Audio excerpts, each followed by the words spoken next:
خیبر پختونخوا میں شدید بارشوں اور آسمانی بجلی گرنے سے تباہی، مختلف واقعات میں 29 افراد جان سے گئے۔ باجوڑ کی تحصیل سالارزئی میں آسمانی بجلی گرنے سے 12 افراد جاں بحق، 13 زخمی، 17 لاپتہ افراد کی تلاش جاری۔ لینڈ سلائیڈنگ سے کئی مکان ملبے کا ڈھیر بن گئے، ملبہ ہٹانے کے لیے بھاری مشینری کی ضرورت۔ ادھر لوئر دیر کے علاقے میدان سوری پاؤ میں چھت گرنے سے 5 افراد جاں بحق، 7 افراد کو ملبے سے زندہ نکال لیا۔ زخمیوں میں بچے اور خواتین شامل۔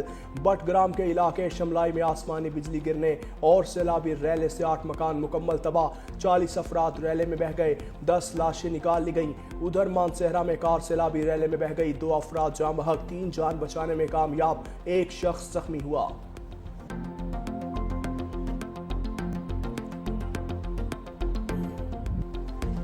شدید بارشوں کے بعد سیلاب نے گلگت بلتستان اور آزاد کشمیر کا حلیہ بگاڑ دیا۔ مختلف حادثات میں 20 افراد جاں بحق، درجن سے زیادہ لاپتہ۔ غزر میں 8، دیامر میں 3 اموات ہوئی۔ آزاد کشمیر کے دارالحکومت مظفر آباد میں کلاؤڈ برسٹ سے ایک ہی خاندان کے 6 افراد جاں بحق۔ موسلا دھار بارشوں اور فلیش فلڈ سے ندی نالوں میں طغیانی۔ وادی نیلم میں درجنوں گھر، سرکاری عمارتیں، پل اور شاہراہیں تباہ ہو گئی۔ ضلع باغ سماہنی کے نالوں میں اونچے درجے کا سیلاب۔ بھمبر نالے میں سیاحوں کی گاڑی بہہ گئی، جس کے بعد تمام افراد کو ریسکیو کر لیا گیا۔ جہلم ویلی، بٹیاں بالا اور وادی نیلم میں بھی پانی کے بہاؤ میں غیر معمولی اضافہ۔ رتی گلی نالے میں پھنسے 50 سیاحوں کو محفوظ مقام پر منتقل کر دیا گیا۔ کوٹلہ میں مسلسل بارش سے دریائے پونچھ میں طغیانی۔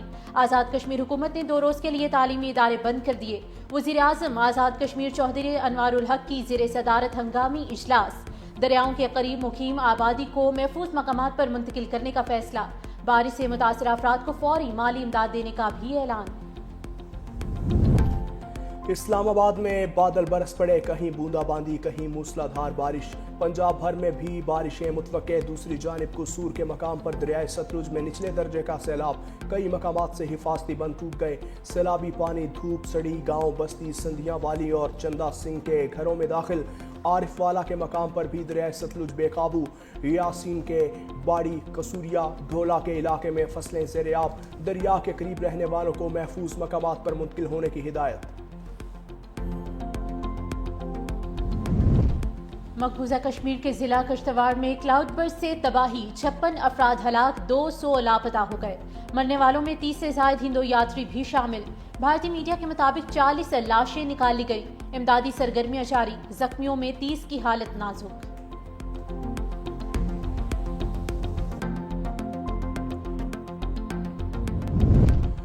ٹرمپ مودی کے زخموں پر نمک چھڑنے سے بات نہ آئے، کہتے ہیں پاکستان اور بھارت کے درمیان جھڑپوں میں 6 سے 7 طیارے گرے۔ میں نے 6 جنگیں رکوائیں، روس اور یوکرین پاکستان اور بھارت سے سبق سیکھے۔ دونوں ملک جوہری تنازع کی طرف جانے کے لیے تیار تھے۔ لڑائی میں لاکھوں لوگوں کی جانیں جا سکتی تھیں۔ ہم نے بہت اچھے طریقے سے یہ تنازع حل کروایا، امریکی صدر نے ریڈیو انٹرویو میں کہا۔ پیوٹن، زیلنسکی اور میرے درمیان اہم ملاقات ہوگی۔ میرے خیال سے روسی صدر یوکرین امن معاہدہ کرنا چاہتے ہیں۔ ملاقات کے بعد مشترکہ پریس کانفرنس کا بھی علم نہیں، ملاقات اچھی نہیں ہوئی تو پابندیاں لگائی جا سکتی ہیں۔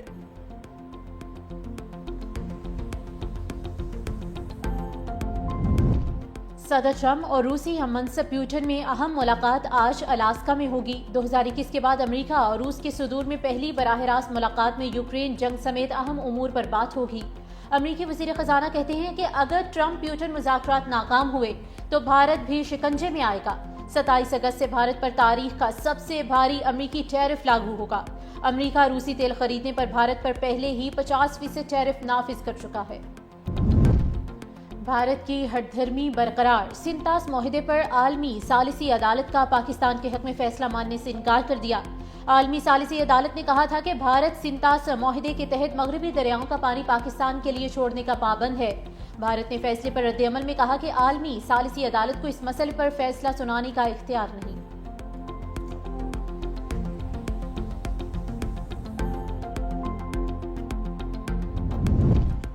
دبئی میں برج الخلیفہ پر سبز رنگ چھا گیا۔ مختلف ممالک میں پاکستانی سفارت خانوں میں جشن آزادی کی تقریبات۔ نیو یارک میں پاکستان کے مستقل مشن برائے اقوام متحدہ اور کونسلیٹ جنرل آف پاکستان کے زیر اہتمام تقریب کا انعقاد۔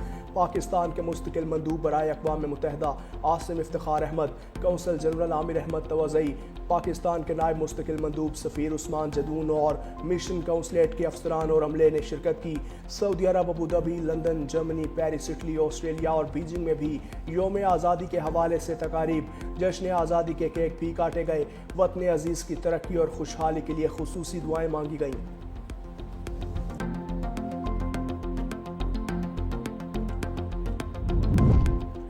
موڈیز کی ریٹنگ اپ گریڈ سے پاکستان کی معیشت پر عالمی اعتماد میں اضافہ۔ موڈیز کی جانب سے پاکستان کی کریڈٹ آؤٹ لک مثبت سے بڑھ کر مستحکم قرار دے دی گئی۔ بیرونی ذخائر میں بہتری اور قرض ادائیگی کی صلاحیت پر اعتماد میں اضافہ، IMF پروگرام کے تحت مالیاتی استحکام اور اصلاحاتی اقدامات میں پیش رفت کا اعتراف، SIFC کی پالیسیوں سے پاکستان کی عالمی ساکھ مضبوط، معیشت ترقی کی راہ پر گامزن۔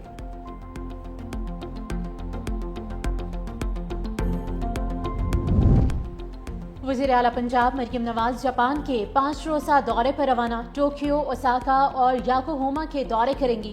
وزیر اعلیٰ مریم نواز اوساکا میں ورلڈ ایکسپو میں شرکت کریں گی۔ روانگی سے پہلے وزیر اعلیٰ پنجاب کی زیر صدارت خصوصی اجلاس۔ مریم نواز نے واٹر فلٹریشن پلانٹس کی تکمیل کے لیے 30 جون 2026 کی ڈیڈ لائن دے دی۔ وزیر اعلیٰ مریم نواز کا بعض پروجیکٹس کی تکمیل بروقت نہ ہونے پر اظہار ناپسندیدگی، گلیوں کی تعمیر و مرمت جلد مکمل کرنے پر زور دیا، بیوٹیفیکیشن کے تمام منصوبوں کی بروقت تکمیل یقینی بنانے کی ہدایت کی۔ کہا ترقیاتی منصوبوں کی ٹائم لائن اور تعمیراتی معیار کو مد نظر رکھنا بے حد ضروری ہے۔ گنج بخش فیض عالم مظہر نور خدا حضرت علی حجویری داتا گنج بخش کے عرس کی 3 روزہ تقریبات کا آخری روز۔ مزار پر حاضری کے لیے ملک بھر سے زائرین کی بڑی تعداد میں آمد، بڑی تعداد میں سبیلوں اور لنگر خانوں کا اہتمام۔ داتا دربار اور اطراف میں سیکیورٹی کے سخت انتظامات، شہر میں عام تعطیل ہے۔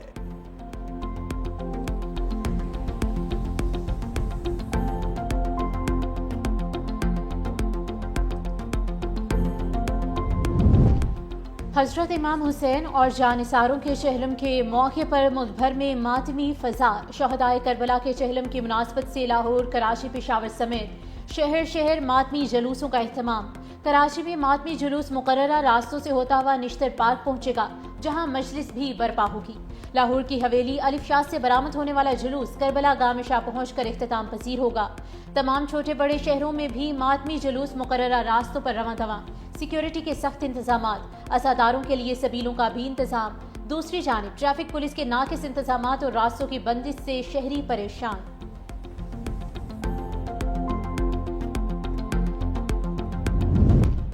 اسرائیلی فوج جنگی جنون میں انسانیت بھول بیٹھی، بھوک کے مارے نہتے فلسطینیوں پر بم برسا دیے، 89 فلسطینی شہید، کھانے کی تلاش میں کھڑے 30 شہری بھی جان سے گئے، ایک وقت کی روٹی کے منتظر مزید 8 فلسطینی بھی جان کی بازی ہار گئے۔